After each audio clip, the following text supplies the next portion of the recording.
ready! GMA Weather, serbisyong totoo ng GMA News.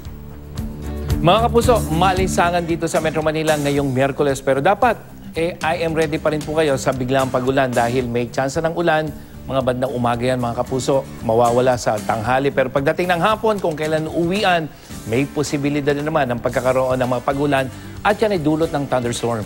Sa iba pang panig ng bansa, ganun din nakikita natin malaking bahagi ng Luzon, lalo na sa may Northern, Ilocos Region, Cordillera, dyan sa may Central Luzon.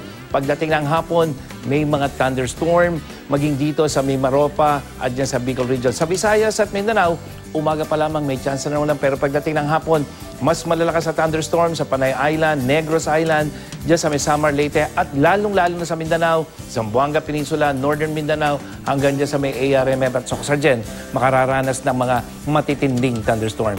At sa wind forecast ng Metro Weather, yung ating hanging habagat ng mga kapuso, bagyang lumayo dito sa may West Philippine Sea. Kaya yung hangin dito sa atin nanggagaling sa south hanggang sa may southeasterly. Pero may nakikita tayong parang isang trough, posibleng magdulot ng mga pagulan sa mga susunod na araw. Pero wala pong bagyo ngayong mga oras na ito, mga kapuso.